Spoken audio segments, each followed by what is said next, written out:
In the fight for change and justice, sometimes we have to take a moment and stop to count our blessings. Now, we still have work to do, don't get me wrong. But from not being comfortable, from the marches, from the sit-ins, from the revolts, we are now afforded the freedoms to be able to do the things that I see today. I stand here on the red carpet of the birth of a nation, right here in Norfolk, Virginia. Written, starred in, and produced by Nate Parker, a black man. As I look further, I see successful black men and women, actors, actresses, musicians, entrepreneurs, business owners, all coming together, showing love in support of Nate Parker's film about Nat Turner. In his time, none of this was possible. We weren't able to even read. We weren't able to educate ourselves to be able to accomplish these things. We weren't allowed to gather because it was against the law. But yet and still, here we stand. So the Vadio show team thought it was very important before we got here to go to South Hampton County where the whole Nat Turner story took place.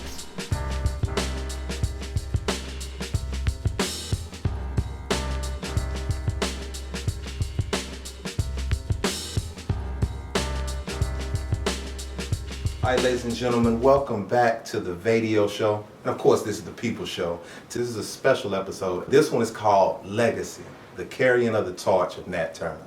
And I'm here with a special guest, Mr. Khalifa. Ms. Khalifa, how are you doing today? I'm doing fine. I thank you. It's a pleasure to have you here. Yes, sir. And it's a pleasure to be in your company. Yes, sir. Same here. You took the words out of my mouth, man. I got a few questions to ask you because we have to educate our youth today. All right. There's a story that you have, and you tell it, I think, better than anyone that I've heard. So you have the story of Nat Turner, and you know the ins and outs of this thing. First, I want to ask a question before we get into that.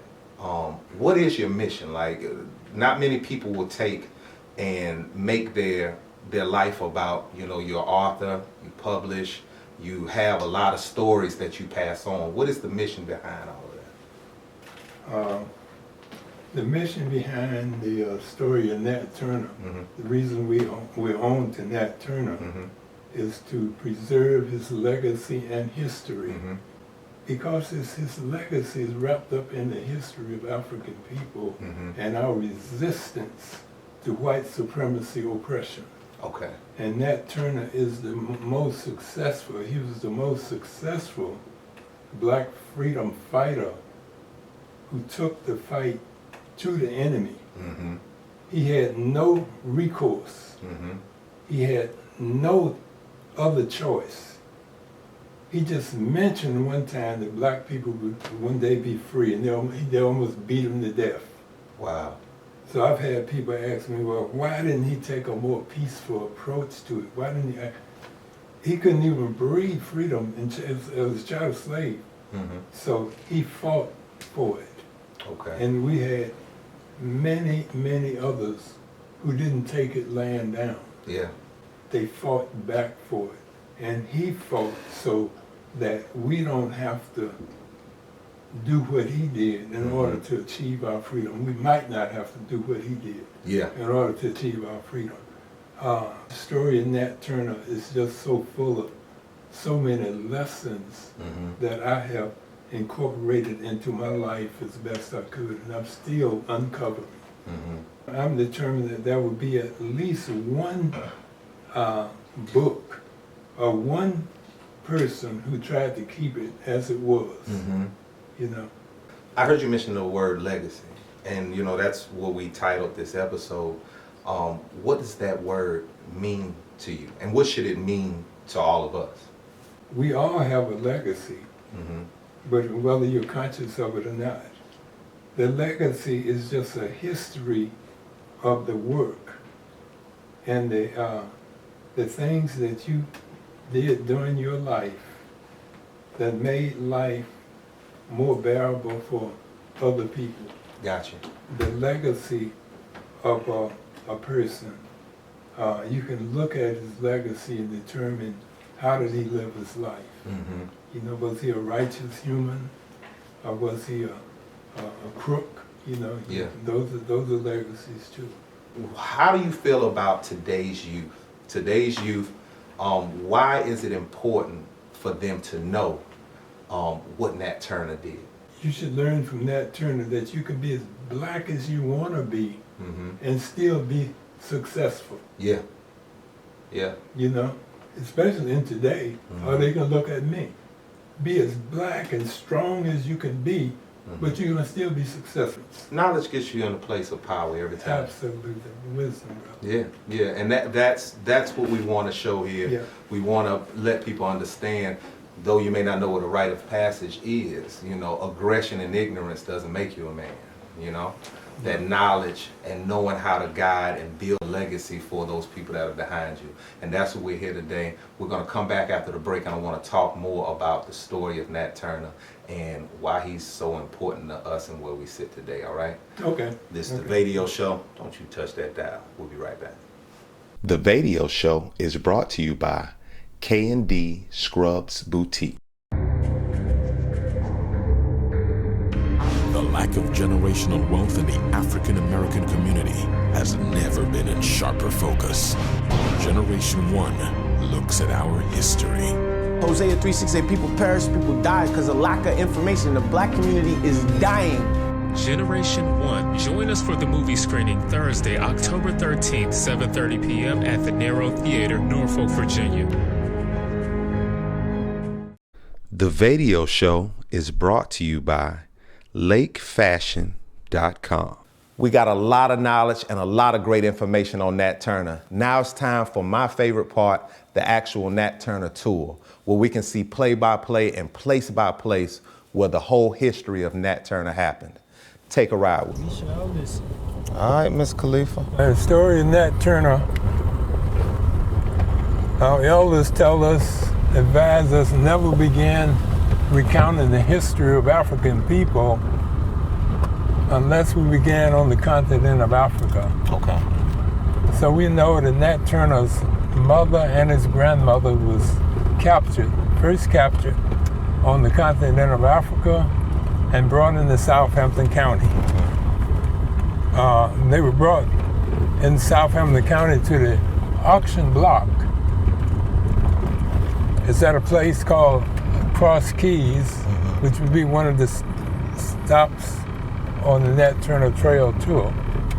But the history of Nat Turner in South Hampton County began in 1797 when Nat Turner's mother, Nancy, and his mother, grandmother, her mother, was brought into South Hampton County by Benjamin Turner, one of the largest landowners in the county, therefore one of the largest slave owners.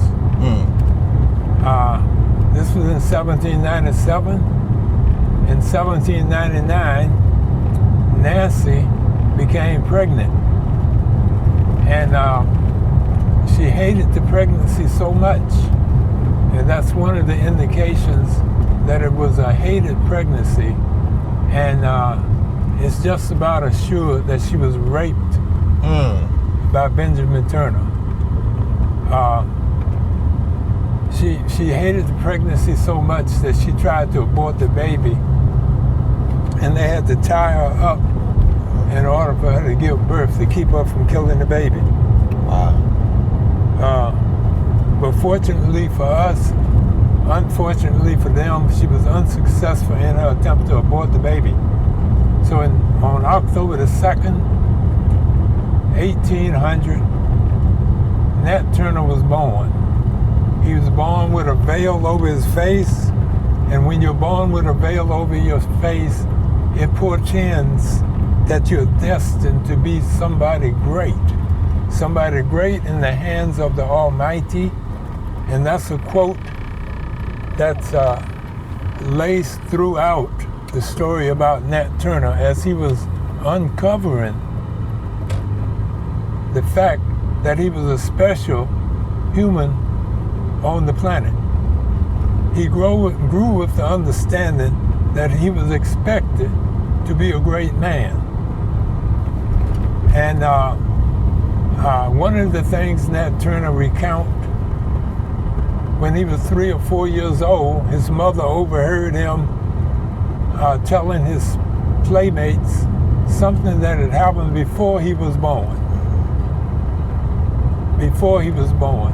And this lended itself to the fact that he would be a prophet one day, to the thought that he would be a prophet one day. A prophet forecasting things that's to happen in the future.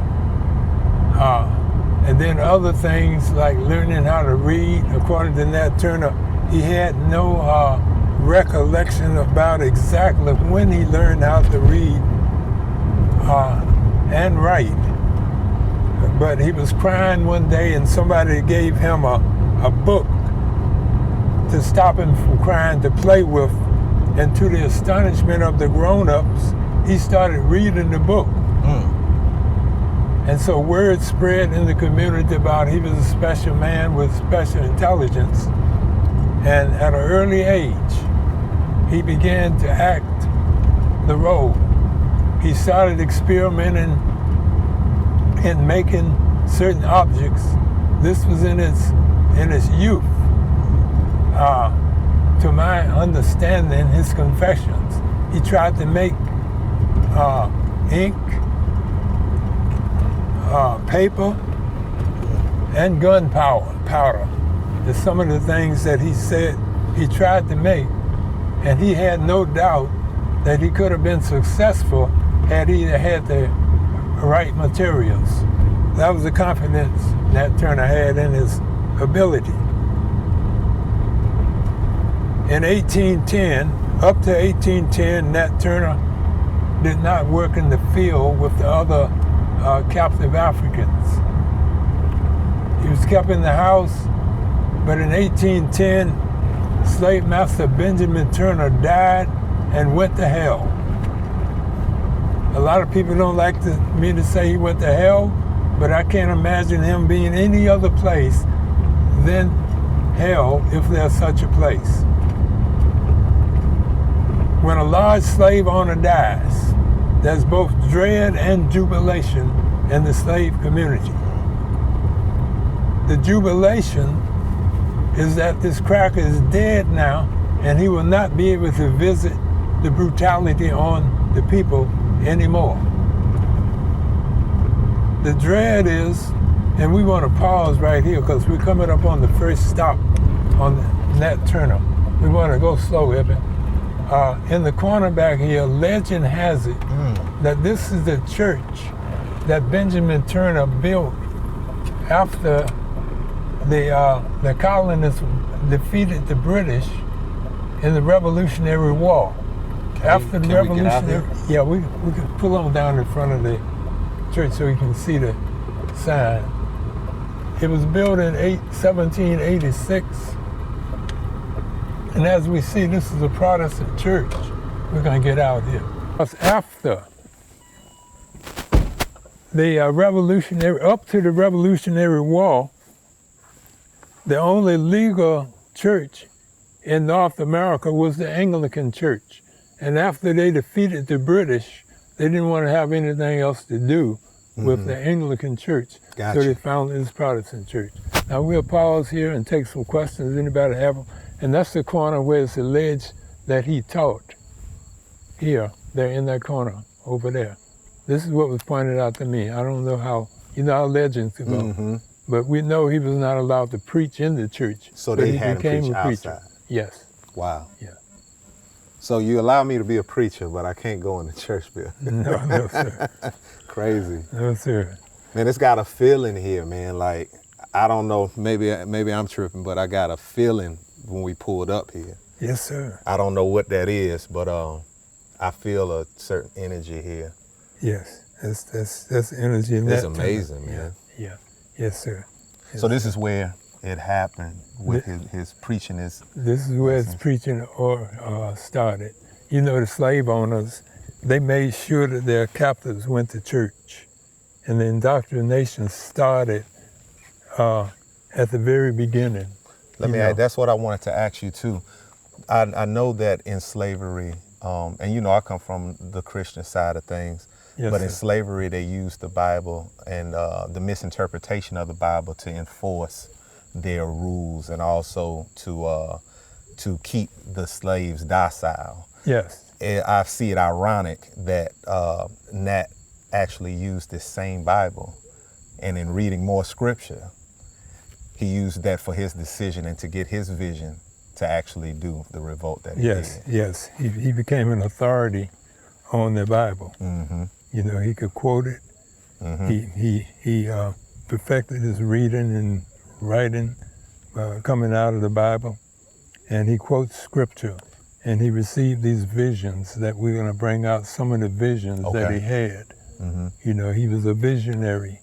All right, ladies and gentlemen, this is Trevor Lucas, and this is the Vadio Show. We're out here today at a very special event. This is the pre-screening of The Birth of a Nation here in Norfolk, Virginia.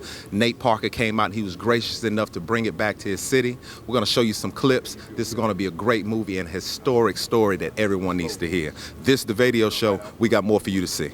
Why is it important for people to see this movie and hear this story? Basically because the history doesn't need to be forgotten. We need to understand, we need to know, we need to respect the struggle. I am Dr. Patricia Turner, a descendant of Nat Turner, as well as one of the Norfolk 17 who integrated the schools here in Norfolk. And this is my family. Okay, awesome. I'm just pleased to be here with my family. They can actually see where we came from, how we got here. Yeah, So we can see exactly what we need to do to make things better as well. no question at all. My name is Corey Taylor. I am a celebrity manager, also executive producer. I was a TV producer of the SWV Reunited show on WeTV. Also, I have a national radio show called The Coco and Corey Show that comes on every Saturday from 12 to 2 p.m. I also run a national showcase in New York City at SOBs called R&B Spotlight. So I'm glad to be here tonight. Awesome, awesome. My question for you, I know that this is for the birth of a nation. Yes. We have some crazy things happening in the world right now. Yes. You know, and it's not that they haven't been happening, but they're coming to the forefront. Yes. And people are really frustrated. Yes. Do you think that this movie will be able to open people's eyes, other than the black race, to what we're going through? Because, I mean, our history leads up to this right now. Well, I think that it will cause some people eyes to open, but some people's eyes have already been open, but they refuse to see what's really going on. True. They see and don't see. True. So this will add more to the dialogue and get us talking even the more. And I'm happy to be out here, and congrats to Nate Parker. Yes. And congrats to Virginia. Yes. Because it helps put us on the map, because I always feel like we're so far behind. So I'm super glad to be here. Awesome, man. I appreciate you, man. Thank you so problem much. at all, man. All right. We're still talking about the legacy of Nat Turner, and I'm here with Mr. Khalifa. Now, I got another question for you. We talked about the youth on the last segment. This one, I gotta ask, man, why is that there's a detachment from our history, and we know more about American history than black history? You probably know how I feel about my generation. Yeah. And what we accomplished during the 1960s. We did the job in the 1960s. And now, with the work that we were doing, including Dr. King and Malcolm and Stokey, Kwame Ture, THROUGHT Brown, Huey P. Newton. But us, the generation, the main reason that we are detached, the youth are detached from their history, is we dropped the ball. Who dropped the ball? My generation. How do you feel They that? went into the corporate world. They didn't teach their children. They took it for granted. Okay. Something that they were free. They didn't have to teach them. They figured that everything was over, we good now. The elders during the 1960s, us in the 1960s, was teaching our children about the history. And some of those same elders, when they got into the 70s, you can't leave it up to the miseducation system of the United States of America to teach black history to black children. It is not going to happen. It never happened, and it never will. They're teaching the part of the history that'll perpetuate their story, but we still must teach our own. Yeah. That's the only assurance that they're going to get it. Mm-hmm. This point was driven home to me when I put my son in Hampton University in 1987. Okay.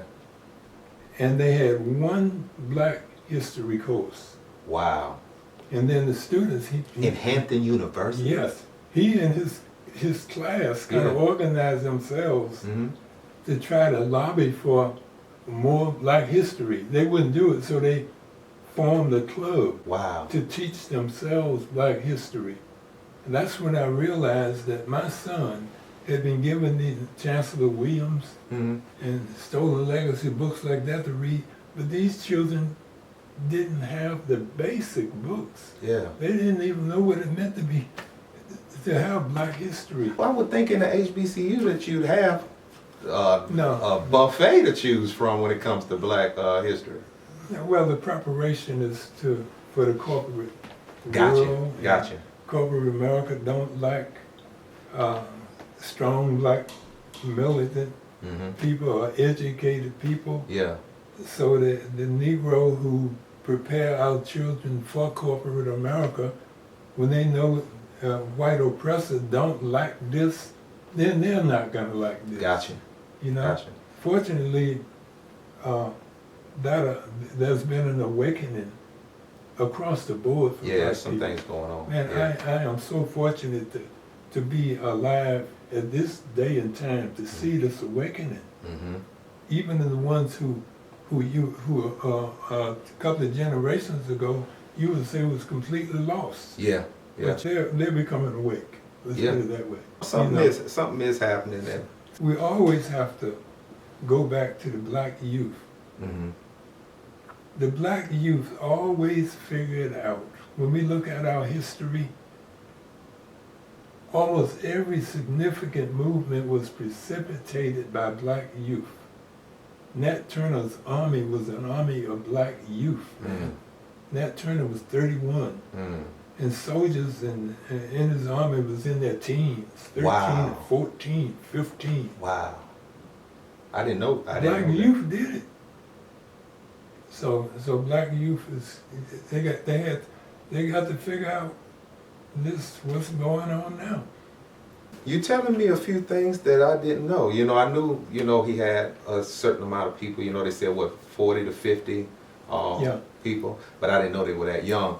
Speaking of the things that you're telling me that I didn't know, I want you to let, our audience know a little bit more about Nat Turner's story. I know we're in South Hampton County, if you didn't know that. We're at, Miss Khalifa's house out here. This is where it all really happened.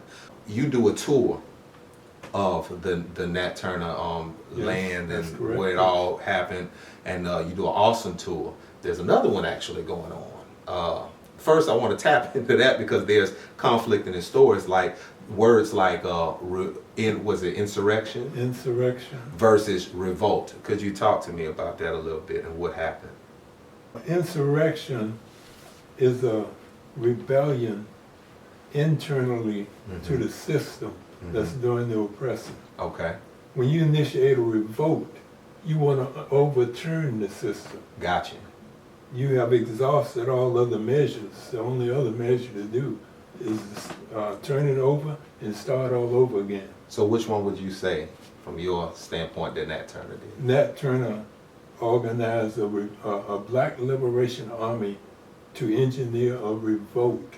Okay. He was out to free every black man, woman, and child. He had given up the internal part.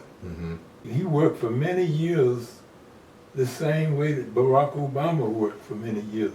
The same way that I worked for many years as a community organizer. Yeah. And as I realized, as Barack Obama realized, and we know that Nat Turner realized, however good you are at organizing black people in the United States of America, it will not be sufficient to impact their lives. So you need additional power. Okay. So Barack Obama went on into the system to get more power, and unfortunately I had to leave the community too. I didn't go that far, but yeah, you know. you left the starting point. Yeah, but I knew I needed resources. Yeah, yeah, I needed power. yeah. Nat Turner had his origin. He came into the world with the sign that he was to be a great man.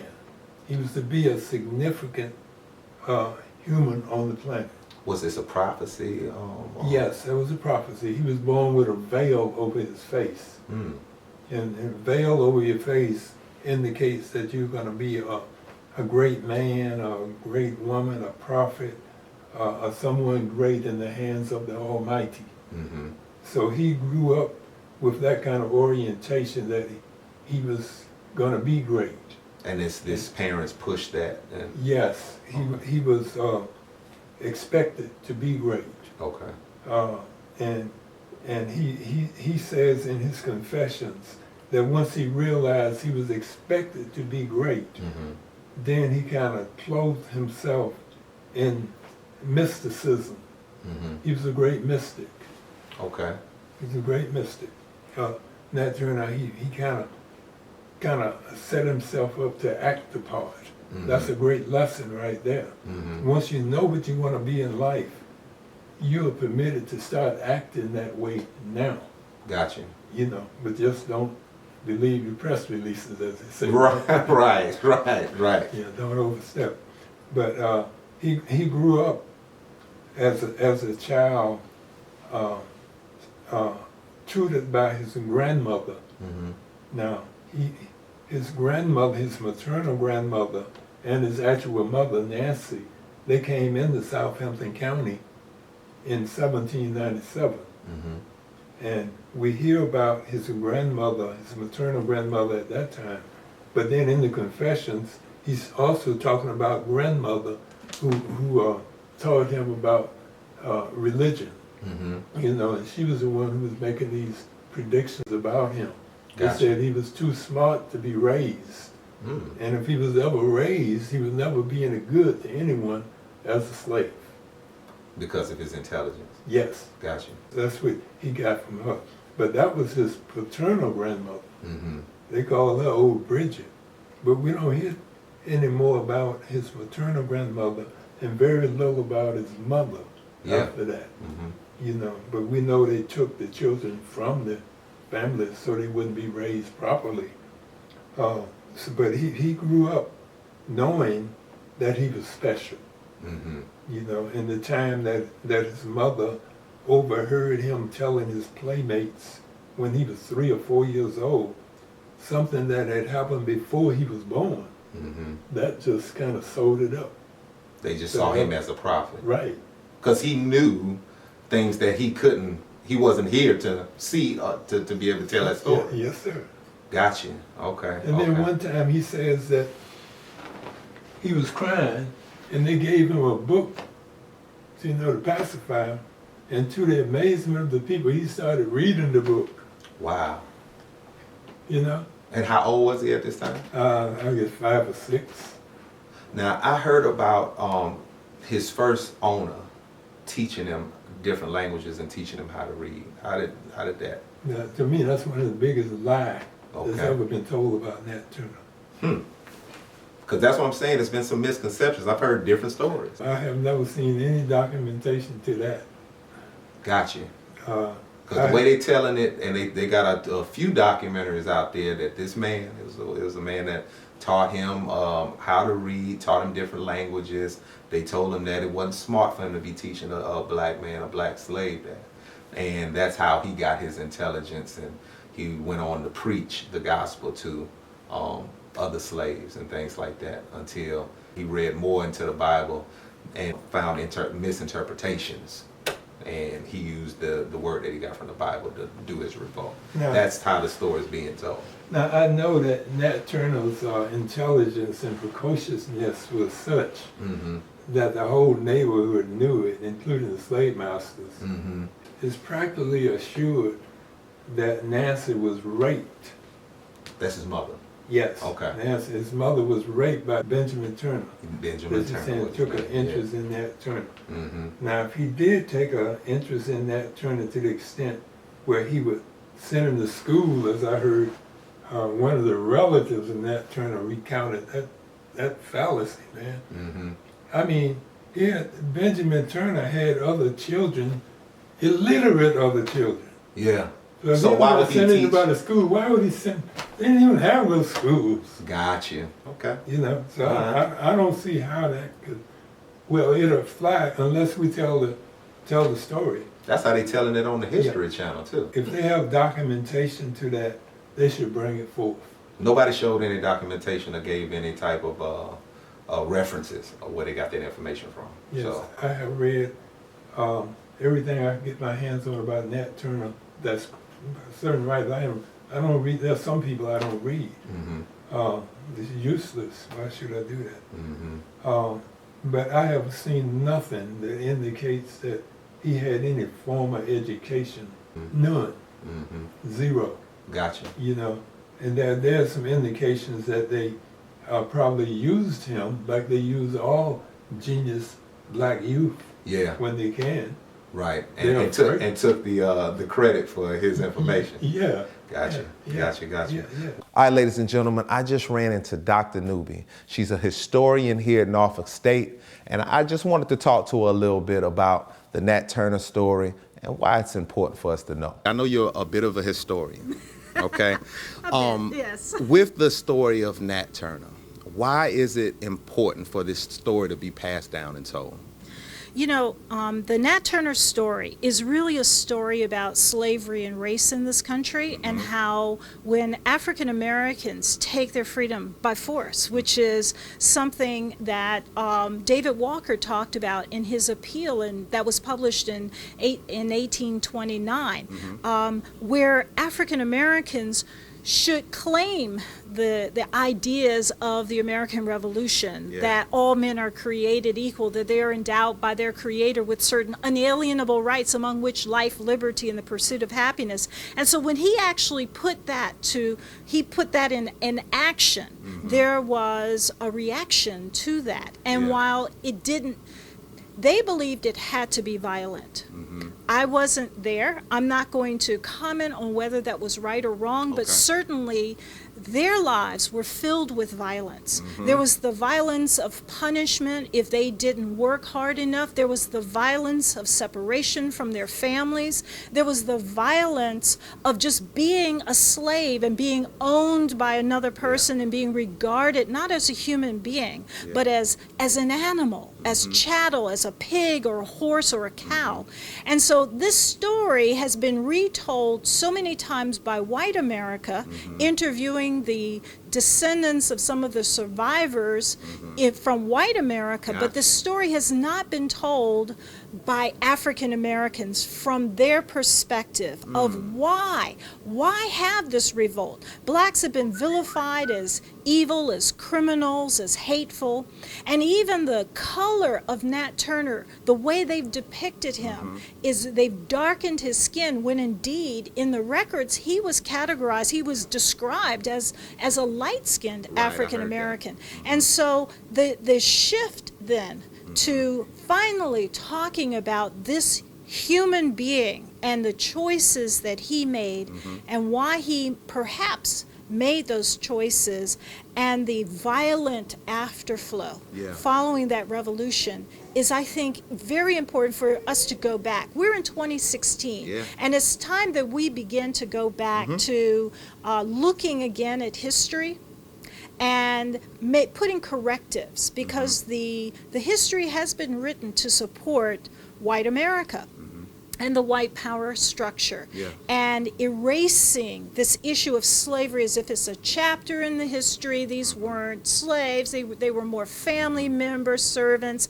Oh, they loved, their masters and all of that, and to really shifting it to the more correct narrative that while you had a handful of people who may have felt that way, the vast majority, I'm always reminded of what someone said in the ex-slave interviews in the 1930s. He said, if somebody told me I had to be a slave again, well, I'd just kill myself. And I think that statement is perhaps the most accurate description of the horrors of slavery and what happens then when you try to hold people in slavery, in bondage.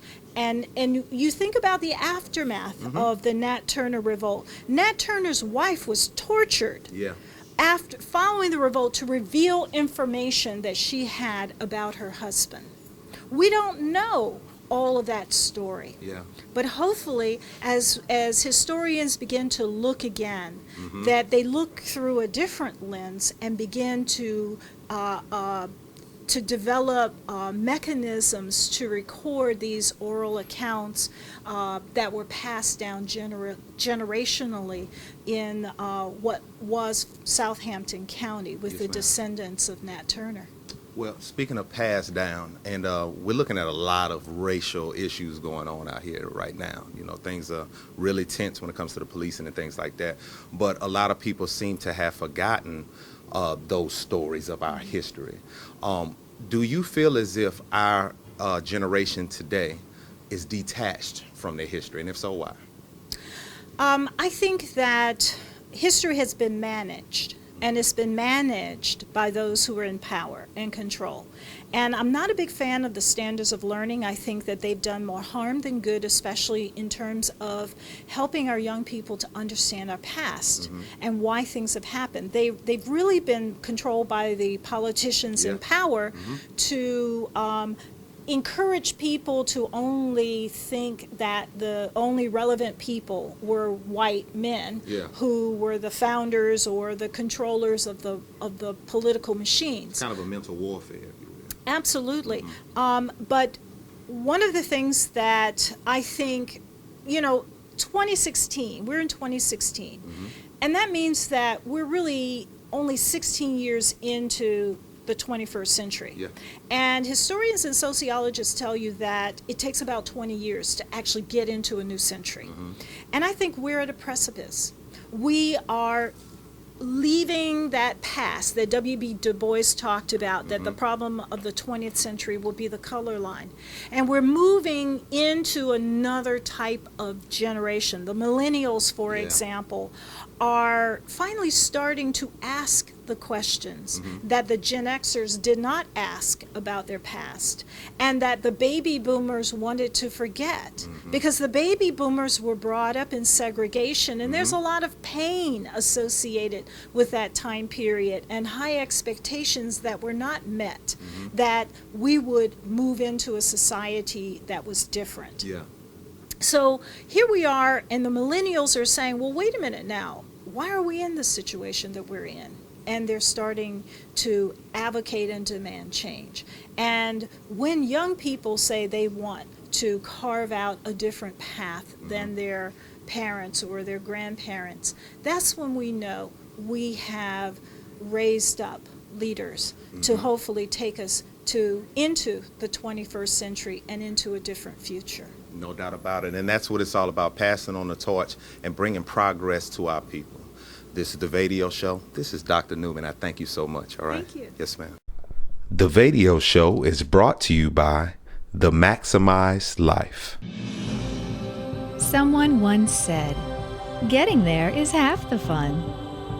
From downtown to Old Town, Go Past 365 connects you to entertainment, restaurants, friends. Go Past 365. Find out more at gopast365.com. The Vadio Show is brought to you by CDK Home Healthcare. Yeah. Okay. I had ended back there when a slave owner, excuse me, Benjamin Turner had died, and upon the death of a slave owner, the jubilation in the slave quarters is the fact that he will not be able to visit brutality on them any longer or anymore. But there's also dread in the community, because if he's a large slave owner, the chances of all of the slaves stand together, the captives stand together, is remote. It wouldn't happen. So they knew families was going to be split up and sold away and never to be seen again forever. And the ones who were fortunate enough, so to speak, to be sold to slave owners in the area, they were the ones who were considered fortunate in that they were not split up and sold down the river into the South. Nat Turner, being the owner of Benjamin Turner, who had a son, he was inherited by his son. His son's name was Samuel Turner. And Samuel Turner inherited Nat Turner and his mother, Nancy, and his grandmother. And they don't say it was his maternal grandmother. We think it was his paternal grandmother, Old Bridget, they call it, the one who was the teacher of Nat Turner. So, and another thing that slaves, captives, did not like to be done is being sold to a small plantation, sold to poor white trash, because they had to work right out there in the field with the slave, and a lot of times they were working to death. And in this case, Samuel Turner was a small owner, and I guess he tried to work to death. Slow down, even coming to the next, right at the end of this. Slow down. This field here is a crop now, but at the time of the revolt, this was the home plantation area for Nat Turner. That was at the Joseph Travis plantation. And further on, as we get into the story, Joseph Travis, and the next one over would be Salatha Francis, which Salatha Francis was a member of that infamous Francis family. Gotcha. Yeah, and then further on still would be Elizabeth Turner. And we think that Elizabeth Turner was the widow of the original Benjamin Turner. Wow. Slave owner. Okay, so we can go on. We're going to go up here and make a right turn rather than go back there to the house of where Nat Turner's living descendant lived. Samuel Turner did not succeed in overworking Nat Turner. He worked himself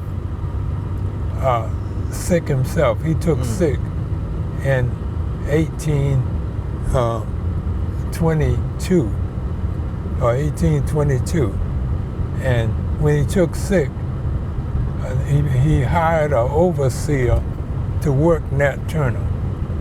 And the overseer, according to a legend, Nat Turner,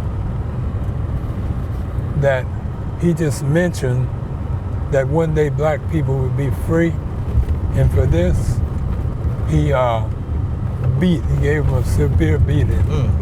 Nat Turner reacted by running away. Up to that time, with all the smarts Nat Turner had, he became a servant for black people. He started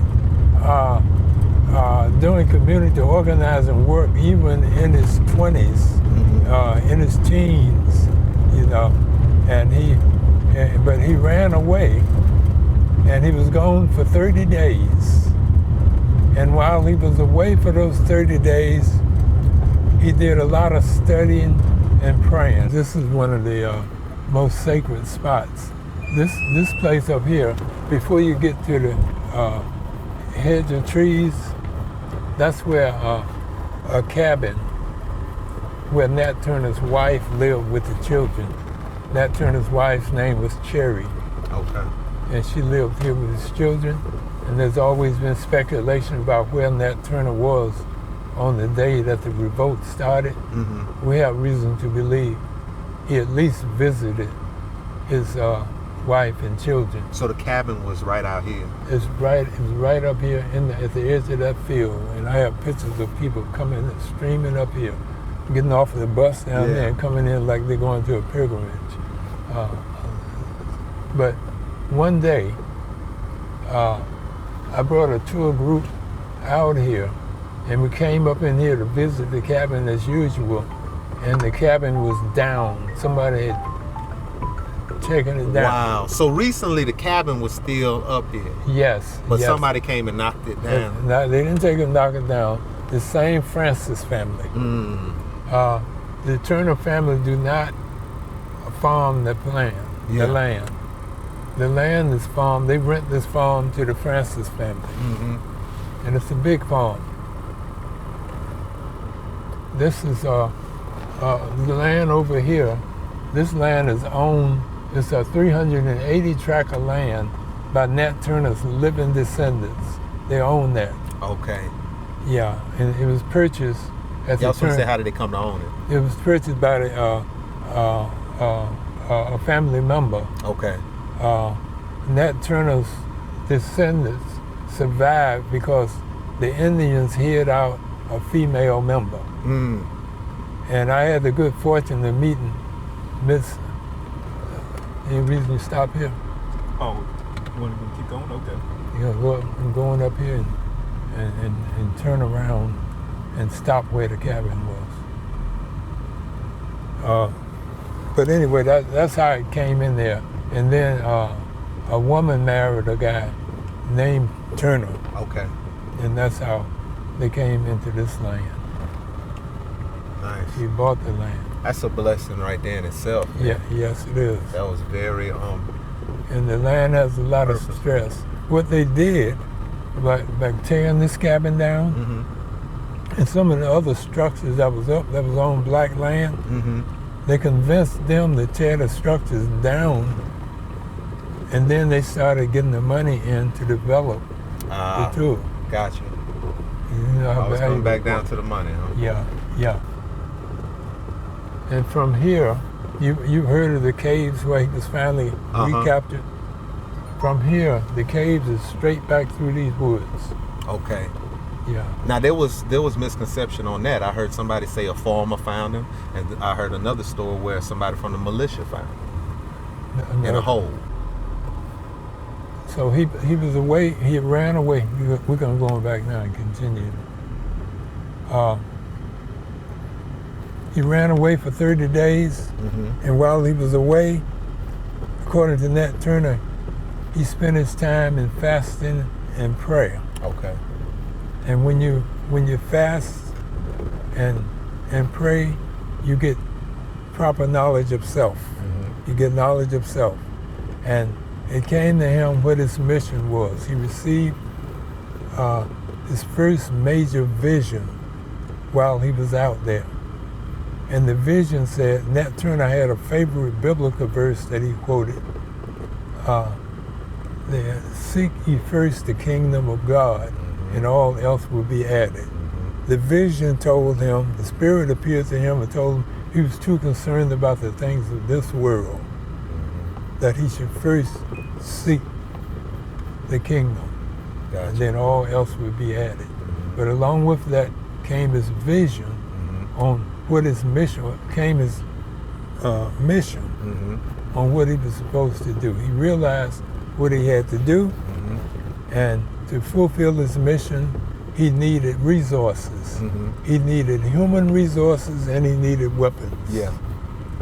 So the most readily available place to get both was back on the plantation. Gotcha. So he left and went back to the plantation. So he could see that mission through. Yes, Gotcha. yes, to get those resources. And he went back to did a ridicule of his fellow captives. They ridiculed him, selling him. He was so smart. He was away, and he had returned. Right. That Why he would was you come back? dumb. Yeah, Right. he signified on him. He was just a dumb so-and-so. I know that this movie is a great story about Black history, but this also is a situation that is affecting everyone when it comes to race and things like that. How do you feel about race today, and why is this movie important for everyone to see, not just a Black movie? it's a story of America. I mean, it's what happened. We don't need to, hide it. It needs to be brought to the forefront so more people see what went on. That way they can understand what the struggle was as opposed to just what they think they know and what they've heard. Right. It needs to be brought in the forefront. More people need to see it. They need to understand what the African American people went through. Without knowing the history, you can't say what the struggle is today without knowing what the struggle was then. So I think it's something, it's gonna start conversations. Hopefully those conversations go towards change. Yeah, definitely. And I think that's the good that's going to come out of all the bad that's happened throughout the years. We have a lot of issues in our community going on right now, okay? And it seems like a movie like this puts a lot of pride in who we are and where we come from. Do you feel like versus back then, say the Civil Rights Movement, back in 1831 when slavery was going on, has our pride changed? Well, I think our pride hasn't changed, but we've become comfortable with society, and we're letting little things go. And I think a movie like this will instill the pride in us to fight for what's right. We should call a spade a spade. If it's wrong, call it wrong. And if you step on toes, it's okay. It's no gray areas in justice. It's either right or it's wrong. I can't agree more. Thank you so much, and I hope you enjoy the night. Yes, ma'am. Nice to see you in person. Likewise. This was on That's So Raven as The Boys in Motion. Jumped on a show called One Tree Hill, was a series regular on there, and did films after that called Bring It On, Scorpion King, and guest starred on Reno 911, Scrubs, CSI, Hawaii Five-0, a bunch of things. Why do you think it's important for people to understand where we come from, to know why we're here? Because we're having a lot of racial situations going on, a lot of tension with policing and things like that. Why is it important to understand why we're here? I think in any situation, even when you're working out, to remember what weight you were, what that did to your body, how it took a toll on your organs, and just you sweating when you took one flight of stairs. It's just remembering the past, whether it be negative or positive, but especially negative in this situation, that reminds you not to go back to that. Anybody that knows me, I'm very much an activist and believe in what's right, and Virginia have that kind of history. And to say the least, we want to train or teach our children, and hopefully they hold it. And I am very, very proud to be Nate's aunt, to see that he is staying true to himself, and not only take it to a level of the big screen in the big cities, but come back home and make it known that he haven't forgot where he came from. That's always awesome. And he's carrying the torch of such a great story that means a lot to where we stand today. Absolutely. So, Nate, big up, and y'all keep watching. This is The Vadio Show. We got to get a little bit deeper into this, man, because, again, there's multiple stories going on. There's another two. The clerk of the county, one of the highest elected officials, is the clerk of courts for South Hampton County. I know him. He enjoys a particular status among black people. His family is Francis. That was about the 7th or 8th family that was attacked during the revolt. The only reason this guy is alive is because a male member was not at home. Wiley Francis was the name of that relative back at the time when Nat Turner was not at home. Whenever Nat Turner came through the house. He came in. This guy's father founded an organization called the South Hampton County Historical Society. And when we came into the county in 1990, we knew where we were, and we found out soon enough about the South Hampton County Historical Society, who, to my understanding, didn't even have Nat Turner in their books. Wow. Once we started doing our work, then of course, they kind of came out with some stuff. But you have to give a man credit for what he make. He was not supposed to be the clerk of courts. When the old guy died, the white people in here, they knew who they wanted to take charge of that situation. But Rick Francis won. black people elected Rick Francis. Oh, okay. This is majority black county. Okay. Okay. And the first thing he did was integrate his office. First term. He integrated the office. Yes. The city government is governed by a board of supervisors by black people. Okay. But you go into these different offices, the departments and stuff, except for social services, they didn't have it integrated. Gotcha. And he made a secretary. So to me, so we're talking slave owners, ancestors, okay, are running the government-funded tour for Nat Turner. Yeah, it's not government funded. Okay, all right. The government, when they got the $500,000 matching grant, then I went over here to see Dallas Green, Chairman Dallas Green, who helped to lay bricks on my house. He's the chairman of the board of supervisors here, and he's my neighbor. Nice. So I went in there and asked about that money. Was I entitled to any of that money? Right. He said no.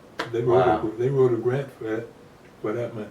Wouldn't that be? But to me, it seemed like it would kind of be a slap in the face to have the slave owners' ancestor to do a tour right alongside of you, and them to be able to get a grant. I'm just asking this, just putting it out in the wind. It's private funding. You know? Right, so they can get whatever. Sure, that's what he told me. Okay. They wrote a grant to get that. Okay. But they wanted the government to match the grant. Gotcha. And they wouldn't match it. Gotcha. So I don't know what happened to it after that. I don't know if they got a match someplace else. Gotcha. Okay. I didn't read any place All where right. they get. All I know is they're doing a lot of building, and they're going ahead with developing the tour, the Nat Turner Trail Tour. They right now they intend to.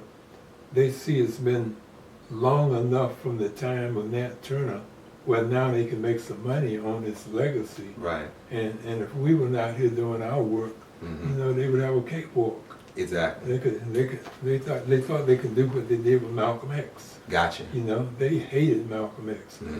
But then when they thought they could make some money, let's go ahead and pull it back in here. Yeah. But Nat Turner's a little different. His story is so documented that you can't really lie too much? No. Gotcha. Okay. Well, I'm going to go to break, but I just wanted to bring that up because I think that it's very important, being that we're talking about legacy, why we should hold on to our stories and make sure that we tell it. You know what I mean? Yes. Make sure that we pass on to our youth the right story. And make sure that we support each other to make sure that legacies are held together. Yes. So just want to make that clear, and just know, you know, when you come out to do a tour here, Mr. Khalifa is the guy to see it. But can I No, go I ahead. know I didn't address myself to you through a question. The South Hampton County Historical Society. I have a not to begrudge them telling that side of the story Gotcha. of Nat Turner. I know white people are going to do what they do, and I know Khalifa's going to do what I do. You know, and I know Nat Turner visited something tough on their family. Yeah. So they do have a story to tell. Okay. But they don't have our story to tell. Right. To them, he was a villain. To us, he was a hero. And Gotcha. will always be a hero. That's clear. That's it. Okay. Well, ladies and gentlemen, you heard it here first. This is the Vadio show, and that's the difference. But keep that legacy going. We'll see you after the break.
support is key. Support is very crucial. My thing is this. I mean, I'm from Norfolk, Virginia. I was just saying that before. I mean, I've been on Wall Street. I own a Psyche brand now. Me and my business partner just opened up a bar. We're doing some more things down here. And we support everybody. Right. You know, like tonight, I'm one of the liquor sponsors for the event tonight along with Bel Air. Awesome. You know, tight cool, we are in the building. I brought some more things out as well. Okay. And it's all about support, man. All day long, that's all we talk about. Even as a bar, we support other bars all around because it's not just about yourself. There's enough money out here for everybody. It is. It is. You know, I've been blessed to make a decent amount of it, so I definitely want to make sure I can help others do the same and just support what I got going on here. No question. And I mean, I was just telling them, you know, the first paper I wrote was on Nat Turner. Awesome. So, yeah, so seeing a gentleman come here from Norfolk, which is the same area I'm from, direct and star this film, I'm excited. Yeah, man. I'm excited for this, so I look forward to it. And this is inspiration to see folks like you guys that made it. It is, and it's like we made it without playing ball or selling drugs or, exactly. You know what I'm saying? We made it by being intelligent and doing things outside the box. We're all here to support Nate Park and what he has going on with the movie. And of course, it's a great story, but the support is extremely important. Why is support important? Well, I think mainly anything, you could look back to anything. It's a team. Everything is a team, a congregation of people. So it's like you can't really do it by yourself. It's not really many people that have done it strictly by themselves. No. So, I mean, you got my boy Kevin Lyles, my man Trey Songz. VA, it's a lot that came out of here. Just remember that. Yeah, man. Yeah. Like I said, the original thing I heard was Virginia's for lovers. So let's bring it back to that. Virginia's for lovers, Virginia's for support. No question at all. All day. Appreciate you, my brother. My pleasure, man. Good all right, seeing you. Man. Much success in all you do. Thank you.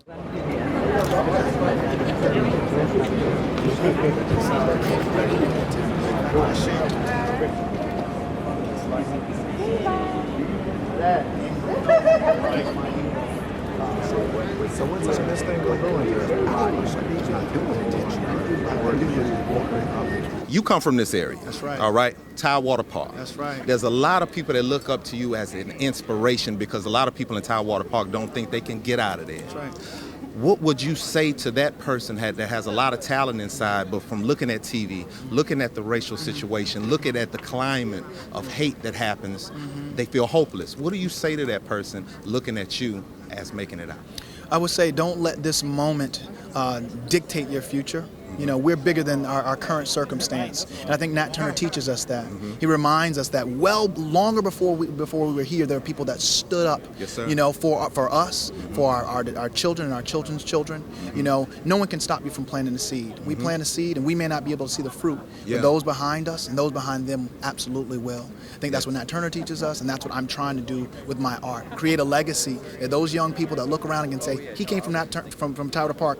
Not only is he doing okay or with success, but he's actually doing successful things by telling our stories, not forgetting us. Yes, sir. You know, so I would say whatever your occupation is, whatever you're doing, whatever your goal is, make our plight as people, make alleviating the oppression on us your agenda, not just a charity moment. That's what I'm trying to do. Awesome. If Nat Turner was living right now, looking at this situation, looking at you doing this story, what do you think it would say? Hopefully he would say, continue to rebel. We have to stand against any injustice we see every day and have a riotous disposition towards it. That's what I think he's one of us. You are an inspiration, sir. Thank you so much. So Nat Turner would take analysis of what's going on, and he would come up with a solution. He came up with a solution as a chattel slave. And the power, that brother, man, the power of Nat Turner was so awesome. Here, a man in chattel slavery, with the wisdom, the genius to overcome his own fear and get these other up to 100 soldiers and organize a black liberation army and convince them to overcome their fear of this brute. This guy, he's been more deadly, man. He was just openly killing them. Brutalizing them. But he got people to overcome that fear. What a man, what a power, the power of Nat Turner. Yeah.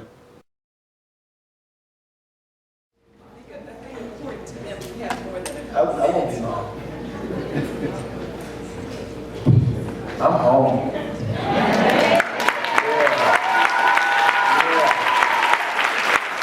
I have a confession to make. I grew up less than a half mile from here in Tidewater Park. Anyone to know? So when I stand in front of you, it is not as Nate the actor, Nate the filmmaker, it is Nate the homeboy. The people from here, you know what I'm talking about. I made a film called The Birth of a Nation. I wanted to make sure that on this tour, I visited home, that we had the opportunity to see this film before it was introduced to the world. So we had the opportunity to celebrate Nat Turner on the land in which he rebelled. Why is that important? Well, I grew up Tidewater Park on Ruffner Street, and my context, who knows Ruffner Street? Okay. Yeah, me too. My context when it came to black history was reduced to Sally Struthers and her walking through the neighborhoods for 70 cents a day. Do you remember those commercials between the cartoons? I was introduced to my blackness and my Africanness through those commercials. It wasn't through any type of education in school. I didn't learn about Nat Turner until I actually got to college, until I was an adult. And I learned about someone who looked like me, who contributed to the fabric of this country. And I learned that he wasn't the only one. So often we learn about this country, we learn about how great it is. We don't learn about the people who have made it what it is right now today. And so many of them looked just like us. Because when you believe that your existence started in the bottom of a slave ship, then anything better than that is living, and it's okay. We've accepted a narrative that starts us in such a terrible place, but doesn't tell us of the richness that comes from before slavery. Slavery was just a small, small piece of who we are. A small piece of triumph, I call it. I always say, either something systemic has happened, or we're just inferior people. Either we're inferior, that's why we haven't caught up, or something systemic has happened in this country that is creating the atmosphere that we're living in right now. When we ask ourselves, in this room, what can we do? We have to assert ourselves in a way that we are part of the solution rather than the problem. For me, I'm a filmmaker. How many theater students in here? I know in the theater department. Right? How many writers? How many directors? And other, because other is important, whether you're a doctor, whatever you're aspiring to do. Right? We have the power to tell stories. We have the power to correct revisionist history. And we have the power to pass that down to our children. How come we're taken out of the narrative? What is to be lost from this country by telling us who we are identity-wise? I can tell you what I think is to be gained by us really understanding our identity as a country. If we really knew who we were as a country, as America, in my opinion, then we can create solutions. But as long as we have a false sense of self in this country as to who we really are, then we won't be able to be productive in creating solutions for our communities. I always say a healthier black community is a healthier United States of America. Make no mistake. So the question we have to ask ourselves is, what are we leaving for our children's children? Not a car for our kid that can go up and drive, but our children's children. Someone bled for this land, for this air. Nat Turner bled for this air. And so many people that we'll never, ever learn about that sacrifice. Because with our people, the only people that are not allowed to fight for our freedom. When America was founded on a rebellion. But a lot of people don't know, so we need to educate them. I heard Ms. Alexander talk about the importance of African American studies. I beg you to take the course. I beg you.